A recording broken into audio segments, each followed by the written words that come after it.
What is going on, YouTube? Raw Life here for the very beginning of my Zidane Saga. Grand Lethal. We're going to be doing every Lufenia plus for as long as I can stand it and taking Zidane. No other restrictions. Other people say, oh, you took him out for a friend unit, or oh, you got all the meta characters with it. I don't care. I'm just bringing Zidane. I'm using him as much as I can. And if he's not good for the fight, I may switch him out. I may, bring a bunch of meta characters like right here. But anyway, welcome to my Zidane Saga. The Rival Mob was the band at the beginning. The song is Raw Life. So that will be accompanying me with my intros for all of these Zidane Saga runs. The first one, obviously, is Divine Pandemonium. The fight was absolutely built specifically for Zidane, so this is a great opportunity to show you how he works. It's a no-turn run. The bosses aren't going to move, so we go ahead, throw on all the debuffs. Kurasame, Jack, a mid-Italian from his base call, and start going. Zidane is joined this time by Setzer and Yuna. The Brave reductions here just become incredible. The defense, everything, all the stats are just really cranked up. And the final 10% is incredibly difficult to get through. So I brought Setzer for rainbow damage, of course. We tried to save most of his LDs for the end. I just used one there. But and Yuna for heals on demand when Zidane's BT effect isn't up. But let's get into the nitty-gritty of Zidane, the hero, the leader of the show.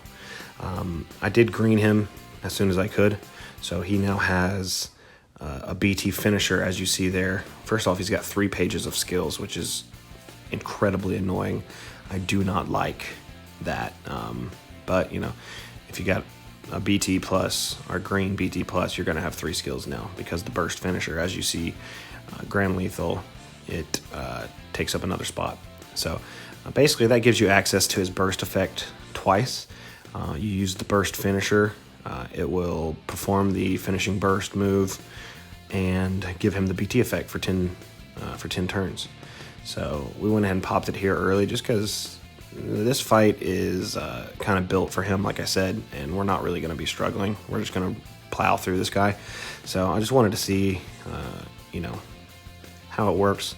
Wanted to make sure I made the most of his BT effect. As you see there, he stole an elixir, which fully heals the party, and then batteries, any overflow healing with an additional battery as well of 100% max brave. The reductions, of course, affect everyone equally, so I don't really think brave reductions are going to kill him any more than anyone else. But I'm happy to have him. As you see, his BT effect, it's pretty nice. It's raising all sorts of caps, HP damage cap, brave damage cap, all sorts of stuff, and allowing us to steal elixir when he inflicts debuff, which is all the time. Setzer was here to basically maintain good damage output for everyone else, especially at the very end of the fight. It's very tough to get through the last 10% of this fight. If you've done it yet or not, I don't know. You will know. Pandemonium, the last 10% just gets so beefy, so tanky, and it's really tough. But, we brought enough firepower to deal with it. He does get his little ads that come up every now and then. I think it's 99%. As soon as you attack him, he will do an HP attack, so be mindful not to use a call on the first turn. And then 49% and 29%, I believe. So those ads, you just have to not give them any turns, not give Pandemonium any turns, and take 15 actions in a row without them moving, and the ads will just take care of themselves and disappear. So it's a fairly straightforward fight for the first Lufenia plus. Really just keeping all the enemies, when there's 3 of them, keeping them all off of you, keeping them broken or turn deleted. The orb for this fight is turn deletion. Zidane, as you know, handles that on his LD. Basically, as long as his LD effect is up, with one of his real turns. If he breaks the enemy, it deletes their turn. You can also stall the orb by granting buffs to yourself, but it's just to stall it. Really, the orb's incredibly easy to deal with, as long as you have Zidane or use Amy or someone else, maybe Amy friend, Zidane friend. But as you see there at 49%, the orb returns both of the ads come back, and I decided to stack BT effects by bringing in a friend Yuna, bursting with that friend Yuna, throwing on some rainbows, and letting Zidane get his actual BT phase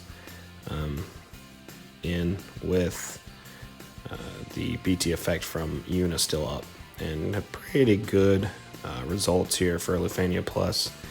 I don't think this is an absolutely perfect burst rotation, but for me, I like it. Stellar Circle, if he's not batteried, Stellar Circle, his skill 1 is the best to use. So as he's not carrying a lot of battery between these turns, I tried to spam Stellar Circle, use the EX at the very end for a little bit of a launch, and then of course the Grand Lethal, the finale. Dagger showing up. She said, "Go on, get him, boy." And 3.2 mil. Nothing game breaking, but it's a nice little damage burst. 29%. He does his little damage again. We actually forced him through forced him through the 49% all the way down to the 29% without taking 15 turns. So the ads never actually disappeared.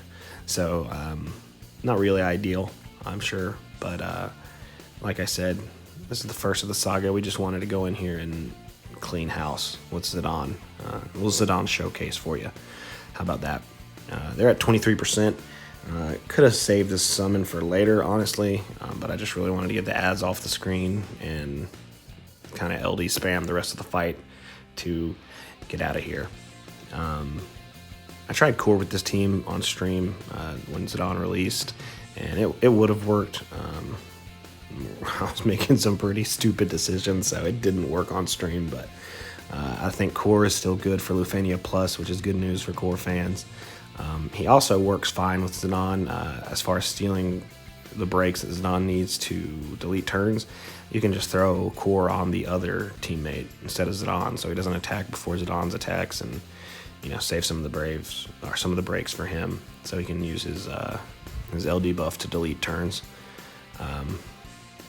All in all, this fight went really smoothly. I'm going to try to just spam some LDs now, get out of here as soon as those ads go away, which is now. So now we're at 9 on the orb. The orb max is 10, which is the only annoying part about this orb, to be honest. But he's at 11%, so it seems like, we're home free. Shouldn't be an issue. 37 turns.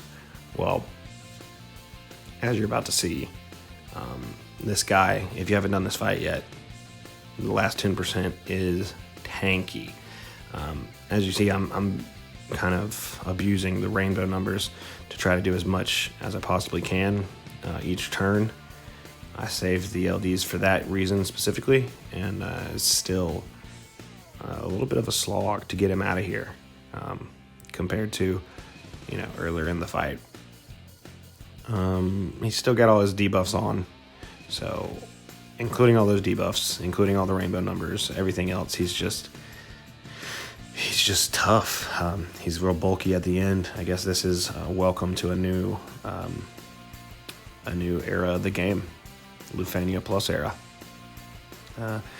But we came with enough firepower to deal with it, and I think Zidane here is gonna finish him off. So there you have it. Grand Lethal, the Zidane saga, gets off to a great start. Divine Pandemonium, thanks to Setzer, Yuna, and Zidane. Check out the live stream Mondays, 8:30 p.m. Eastern Standard Time, and we'll see you next time. Bye-bye.